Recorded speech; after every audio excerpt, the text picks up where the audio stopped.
Mambo vipi? Natumaini hujambo mtazamaji wa Zuma Online TV. Nikualike tena katika mfululizo wetu wa mafunzo yanayoendelea hapa kwenye channel pendwa kabisa ya Zuma Online TV.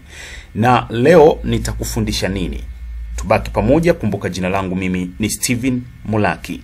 Leo nitakufundisha namna gani unaweza kuweka transition ya kuzoom in na out kwenye maandishi yako ambayo unakuwa umea design ama umeyatengeneza kwenye Adobe Premiere CC 2015.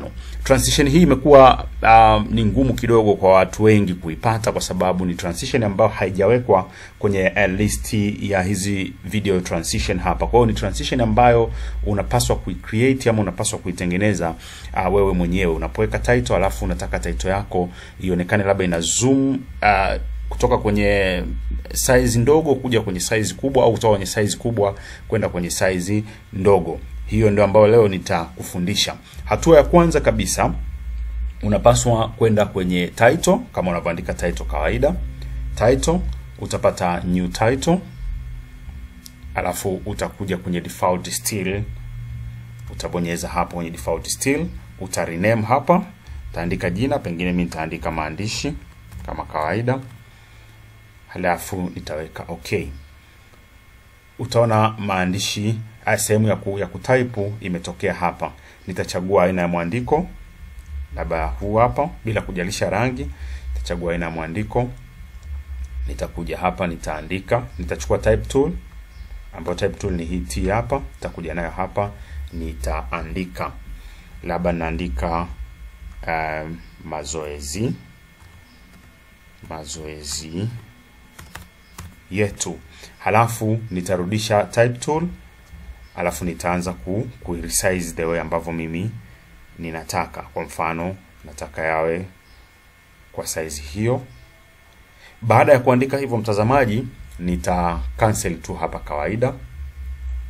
Baada ya kucancel, maandishi yangu yatakuwa yanaonekana, kile nilichokuwa nimekiandika mwanzo kitakuwa kinaonekana hapa kama nilivyo rename. Kwa naweza nikachukua maandishi yangu nikajaribu kuweka kwenye source ili niweze kuyaona. Haya hapa yameandikwa mazoezi yetu. Baada ya hapo nita drag kuyaleta kwenye timeline. Nitayabeba hapa, nitayaleta kwenye timeline hapo. Utaona maandishi yangu kama nita play yatawahi kuondoka kwa sababu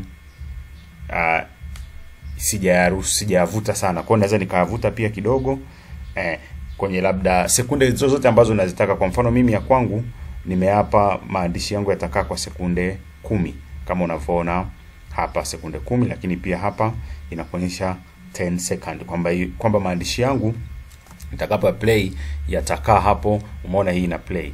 Nimeplay lakini anakaa hapo kwa sekunde 10 ndio yaweze kupotea. Utaona yanaondoka baada ya sekunde 10.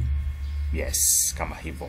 Kwa maana hiyo nimeshaweka maandishi yangu. Ukitaka kuweka transitions kama kawaida tunajua kwamba transition ziko kwenye video transition hapa. Lakini ukiweka transition hizi zinakuwa ni zile za kawaida. Sasa mimi nimekuambia nitakufundisha transition ambayo maandishi yako kama unavyoyaona hapa, labda yanatokea kule yanakuwa madogo alafu yana zoom mpaka yanakuja yanafikia kwenye kiwango hichi kilichopo hapa.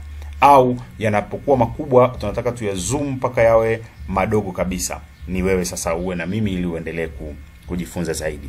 Baada ya kuweka maandishi yangu hapa nitahakikisha nimeyagusa kwanza. Unaona kabla sijayagusa before nilipokuwa bado sijayagusa maandishi, unaona rangi yake hii ni tofauti.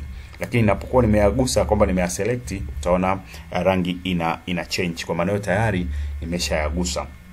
Maana yangu ya mimi kuyagusa ni nini? Maana yangu ni kwamba niyaguse ili nije niweze kuyawekea effect control bila kuweka transition.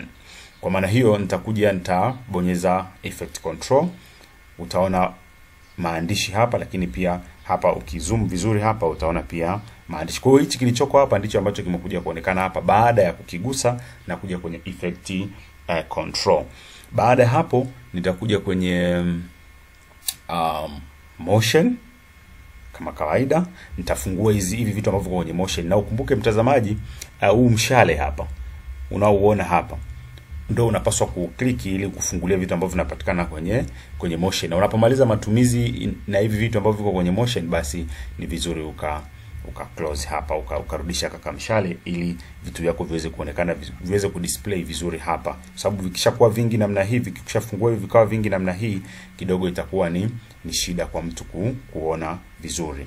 Kwa hiyo nitafungua hapa kwenye motion kama kawaida. Kwenye motion kuna kitu kinaitwa position, kuna kitu kinaitwa scale. Sasa sisi tutacheza na scale.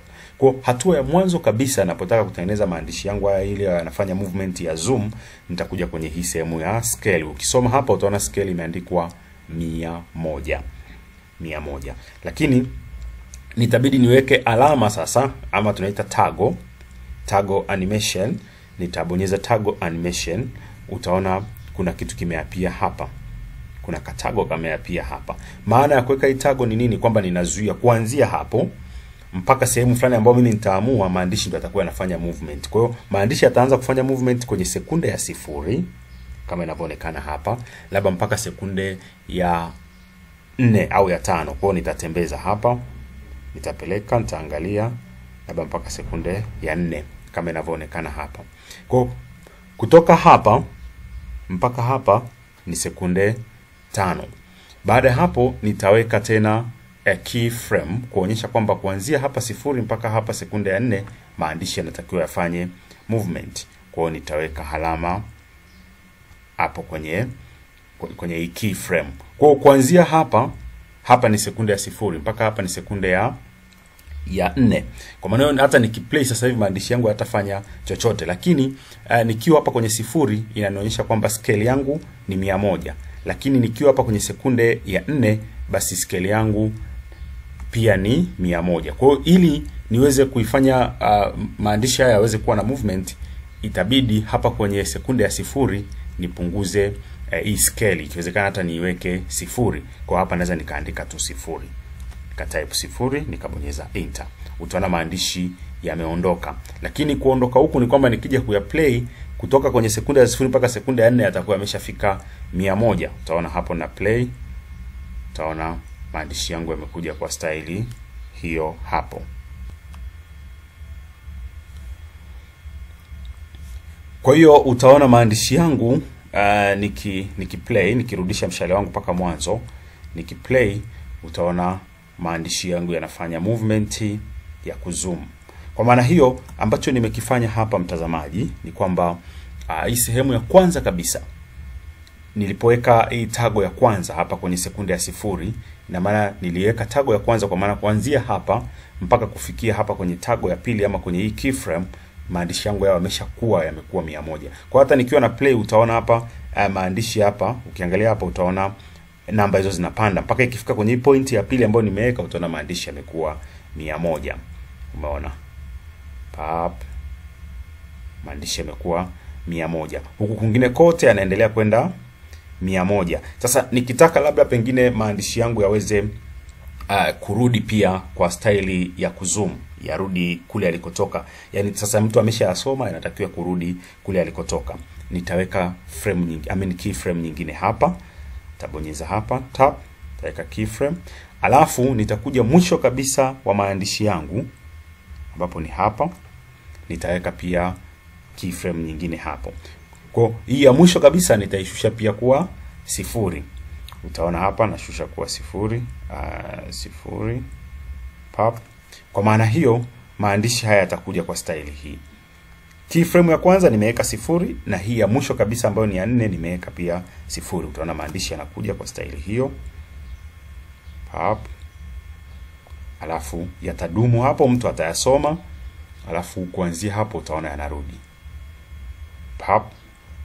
Yanarudi kama hivyo. Kwa hii ni transition ambayo una uwezo wa kuiapply wakati ambapo unataka kuweka utofauti sasa kwenye maandishi yako. Kwa maana hiyo unaweza ukatengeneza maandishi kwa mfano haya mazoezi yetu yakawa wakati yanakuja yakawa yanapishana na maandishi mengine yakiwa yanaondoka, labda neno ambalo umetoka kuliandika likawa ndo linaondoka.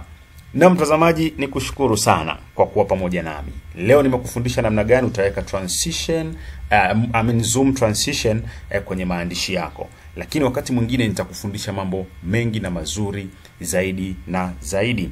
Pale ambapo unaona umekwama popote kwenye Adobe Premiere Pro CC 2015, 2016, 17, 18 ama hata 19, basi iwe rahisi sana kwako kuingia katika channel yangu na kuweza kutazama na kujifunza mambo mengi. Lakini pia kupitia nambari 0766 164644 ninaweza nikakuelekeza moja kwa moja ukaniambia umekwama wapi. Tupia comment yako hapo, unapenda kujua nini zaidi kwenye Adobe Premiere Pro, alafu mimi nitakuwa ninakuletea moja kwa moja. Asante sana, usiache kusubscribe na kupenda pia. Kuwa na wakati mwema. Naitwa Steven Mulaki.